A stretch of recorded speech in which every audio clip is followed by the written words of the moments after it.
Hello, good afternoon. May hapon sa tanan. I am so happy that I'm actually one of those people whom I'm actually invited. Before that, let me introduce my name. My name is Noel Faith Abade, from Tukuran sa Bolis Sur, and a teacher in one of the schools of Bolis Sur.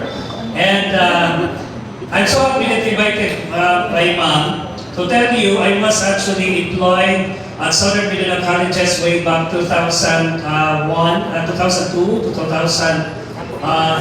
That was those 2 years. And during that time, I was under the tutelage of Dr. Emma Sia. Si Ma'am Sia, boy ako ang yun na mentor ato panamanana. Katupang start pa ko ka ng tanaw decide whether to pursue teaching or not. And one of those people who really motivated me to really push me to decide to be in a teaching profession, usa na binagay si Ma'am Emma Sia. Sila nuhali Dr. Adigaya Navida. So I was so fortunate that upon graduation, March 2002, immediately, months after that one, June, I was already given an assignment to be one of the supervising teachers outside of the colleges. Along, of course, si Ma'am Dr. Nenty Bayawa, and so grateful to them. So, during that time, dito ginawa ko na inailag yun who Ma'am Dr. Emma is, no? So, I just can't realize, imagine na she's already 80 years old. First time ko nakabalo na 80 years old, serving still as a principal.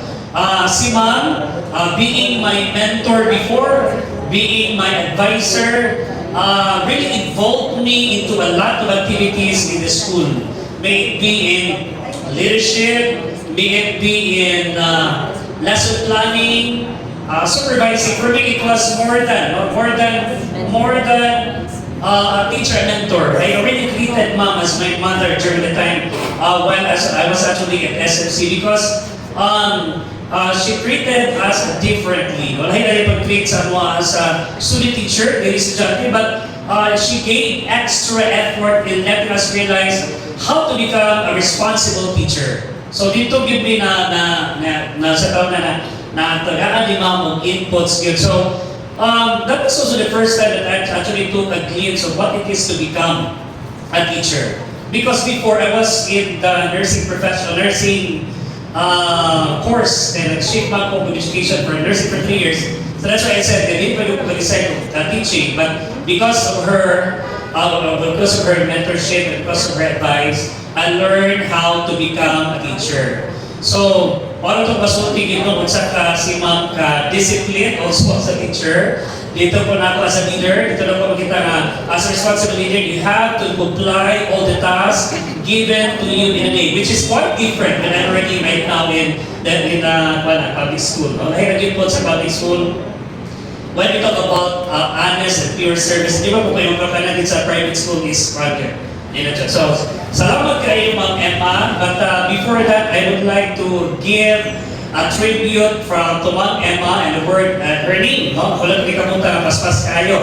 So si Ma'am Emma is really immaculate. Okay? I never heard anything wrongdoing.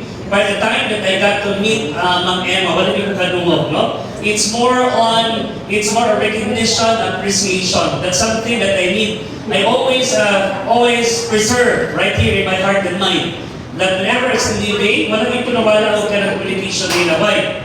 Because I will become a teacher, and I'm also a teacher right now in the Department of Education without her. So she served really as my role model. When already in the Department of Education, hindi na ko those admonitions and advice given to me by Ma'am Emma. So she's really another Ma'am M. She's motherly.